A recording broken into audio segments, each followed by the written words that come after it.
Next, we have Vikram's group, followed by Ying Sosik, followed by Brooke Exit. Welcome, Vikram. And your I want to group. make sure the stuff here is getting projected, so I'm not sure where to put it. I have a laptop here. So should I put it here or put it there?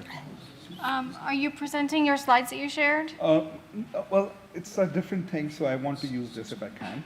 So can I just keep it here? Would that work? Let me check with video. All right. Not what I had in mind, but this works. Okay. So I guess to simplify things, first of all, I wanted to thank the city staff. They have sent us PRAs of 800, 900, I don't know, God knows how many pages, duly redacted and everything, which has really helped us build the case. So all the people out there who are doing that work, thank you so much. Thank you so much. Okay. Because I know it's not easy to go through so much of that. First of all, this boils down to essentially a choice between public safety versus developer profits in a very high fire hazard safety zone. Okay. I'm not sure. Well, I'm not sure how my magnifying glass thing. Okay. So the developer's claim is that they must reduce the fire safety setbacks to 10 feet to meet the city's density mandates. The physical reality is that all they're trying to do is maximize their profits. Density is not the constraint, unit size is. So I have this density versus greed matrix. It talks about two comparable townhome developments. One was in Vida Sunnyvale, which just sold. One is in Westport, Cupertino. I think I was in the planning commission when this was approved, and they all went through they all have built density bonuses and everything. And both of these are in Sunnyvale's, the Cupertino Union Sues District, which sort of determines the price of these homes. As you can notice, the Summer Hill proposal is about 300 to 600 feet more than most of them. Vida Sunnyvale is actually leaving 53 feet setback to neighboring single-family homes. Westport didn't require that. So this demand of 10-foot setbacks is only driven by greed. And the blueprint is like this. New building construction is about 1,200 square foot. This is conservative low end. What they're essentially doing is a financial choice to extract 30 million more in excess revenue, converting the neighborhood's designated fire buffer into private square footage. It's exactly that, nothing more, nothing less. They claim that the cul-de-sac, which is ceded to the city, is requiring them to move this, which anybody can say is bullshit, because they can easily change the design of the roads, adding internal roads and everything. So let me just frame the choice very simply. Okay. And now I want to go into this why 30 feet exists. There is a science behind that. One is the inverse square law, that radiant heat, which controls spread of fire, goes down by distance. So at 10 feet, the heat impact is 9 times at 30 feet. There is energy dissipation. Fire comes in, it dissipates rather than getting concentrated. There is defensible space, PRC 1491, and it's supposed to be 30 feet in very high fire safety zones. And by having the 30 feet setback, they can control it within their property lines. And there is tactical access. Firemen, if they're fighting a wildfire, don't want to be stuck in a corridor surrounded by 40 feet high walls while they're doing it. I mean, it's basic common sense. You don't need to have a degree in physics to understand all these things. Sorry. And I'll talk about the 10 feet chimney effect. So we have these nicely fire-hardened walls there, and then they are just at 10 feet away, and they're going to be reflecting heat back to the neighboring homes. As the fire marshal has stated very clearly, Their analysis is all focused on hardening of these homes and not on what is happening nearby. And Section 4291 is meant to provide the setbacks and everything so fire doesn't spread. That's the sole purpose. And then there's the tunnel effect. So if a wildfire is coming in from the wildland interface, what we have created is a 10 feet wide tunnel banked by a 40 feet high townhouse where the fire can just rush through and start burning all the wooden fences in the neighboring homes.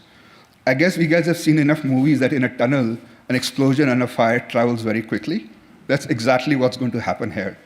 I'm not an expert, but I'm sure the fire people will agree with it. So instead of the fire dispersing sequentially over open ground, the tight corridor exposes every single family home to a risk of a conflagration. So next I want to talk about the evacuation trap. I think Dercheng has already talked about it. The fact remains that even now, we are like 25% of the capacity needed before the new development comes. The next step is about the AB 130. So it's important to understand what AB 130 is. It's supposed to make sure that there is ministerial approval of housing element projects so that they can be done fast. Ministerial approval is generally a checklist, and very high fire safety zones are supposed to be excluded from that checklist. And it's natural that CEQA is meant to ensure safety, environment safety, and in a very high fire safety zone, you wouldn't want to be doing CEQA exemptions. Now, what the law also states that if you're following all the rules, you could apply for a CEQA exemption in AB 130. And the law says that in very high fire safety zones, you should be doing 30 feet setbacks. So if they were doing 30 feet setbacks, then we could have considered doing that. And Estrada's fire marshal memo is saying very clearly this approval is case by case. The staff determined it provides appropriate alternatives, that fuel modification is sufficient. So there is so much of discretionary and expert approval applied here to claim that this is based on objective standards is ridiculous. So to summarize, AB 130 requires ministerial approval. It requires adherence to code. Code says 30 feet setbacks. And it should be evaluated on its face. It permits zero exercise of personal or professional judgment. So if a fire safety approval requires a case-by-case evaluation, it is inherently discretionary and legally ineligible for AB 130 streamlining. And the fact is that most cities don't even, in their forms, don't even accept those applications because they say very high fire city zones or safety zones are not qualified. And the last thing I want to call out is the behavior of the attorneys for Summerhill. So on February 12th, the attorney for Summerhill sent a letter claiming that the fire code, the project complies with PRC 4291, and the city should not have any reasons to not approve 4291, AB 130. The reality is that the plans were not approved for that. The fire marshal today confirmed that not looked at 4291. How much time do I have? That was your time. Oh, okay. Thank you. So I'll just say that the biggest thing is the attorney should be worried about why they're misrepresenting and what our city attorney is doing. Thank you, Vikram. That is your time. Thank you. Next, we have Ying Sosik, followed by Brooke Ezett, followed by Mark Fantozzi's group. Welcome, Ying. Hello. Good evening, everyone. Could you speak into the microphone? Those are big Thank shoes you. to step into, so I did not come here with slides. I just want all of us to just take a moment and just focus on the humans that live in this neighborhood. We've heard about laws, we've talked about projects, we've talked about walls, we've talked about all kinds of things. We've even sort of talked about evacuation in abstract terms, right? So I just want to invite everybody here to go through a mental exercise. Like think about what evacuation means. That means you go, hark, there's a fire. I'm going to gather some stuff in my house, and I'm going to look at my car, look at my bike, or look at my shoes, and choose a way to go, right? You put on your shoes, you put on your sneakers, you run, and you just hope you can run really fast out in the smoke, okay? If you take your bike, you go, well, what am I going to take, right? My purse or my cat, right? So the likely path is you're going to take your car, okay? So anybody who lives in our neighborhood knows, you know that traffic in the morning between the exit point, Linda Vista, and to the point that you get to 7-Eleven, to when you get to Bigger Road, that's just a parking lot on the best of days, without everybody being on it, right? So if you take your car option, then you're stuck, right? It doesn't matter who's talking, whether this is a project, or this is a plan, or does this pertain to anything.